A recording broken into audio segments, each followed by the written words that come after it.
ভাই বন্ধুরা, কথা হলো নিউজিল্যান্ড আর ইউএই এর ম্যাচ চললো কিনা, ম্যাচটা ভালো হয়েছে, খুব খারাপ হয়নি। এই লেগে যে ইউএই ওই 173 করেছিল, খারাপ স্কোর লয়। নিউজিল্যান্ডের বোলিং লাইন আপ এরকম আছে কিনা, ডাফি থেকে লিয়ে, হেনরি থেকে লিয়ে, মিচেল সেটনার, আর মানে ভালো বোলিং লাইন আপ, খারাপ বোলিং লাইন আপ লয়। এত ভালো বোলিং লাইন আপের সামনে 173 মানে ভালো স্কোর। কিন্তু ইউএই মের খেয়ে গেছে নিউজিল্যান্ডের যে ফিনালে না টিম সাইফেট ছিল কিনা, ব্যাটিং করে ভাই দিল জিতালে, বাঘ বাঘ করে দেয়, খাতারনাক ব্যাটিং করেছে। বিনা উইকেটে নিউজিল্যান্ড 175 করে নিলে, বুঝতে পারলে কিনা। যে কোনো ওয়ার্ল্ড কাপের লেগে নিউজিল্যান্ডের এটা কিন্তু সব থেকে বড় পার্টনারশিপ, এর থেকে বড় পার্টনারশিপ ওয়ার্ল্ড কাপের মধ্যে নিউজিল্যান্ডের নেই।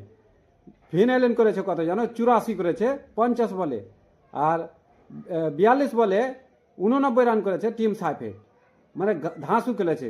আর এখন যেটা সামনে 7টা থেকে ম্যাচ আছে, আমেরিকার সাথে পাকিস্তানের আছে। আর 2024-এ আমেরিকা কিন্তু পাকিস্তানকে হারালছিল, তাহলে ম্যাচ কত খাতারনাকভাবে কন্টেস্ট হবে এবার বুঝালাও। আর এই ম্যাচ কিন্তু আজ বাদ বাদ দিও না ভাই, ম্যাচ গার্দা ধাসু ম্যাচ হবে পাকিস্তানের সাথে আমেরিকার। টস জিতে লাই আমেরিকা কিনা, তো প্রথমে ব্যাট করে লাও, আর ব্যাট করে লিয়া পাকিস্তানকে চেঞ্জ করতে ভিড়ে দাও, বুঝতে পারলে। যদি তোমরা 160 কিংবা 177-এর মধ্যে করে লাও, তাহলে পাকিস্তান কিন্তু ফেসে যাওয়ার মতন চান্স থাকবে। তাহলে ম্যাচ বাদ দেওয়া হয়ে যাবে না, ম্যাচ খাতারনাক ম্যাচ আছে, এই ম্যাচ দেখো সবাই।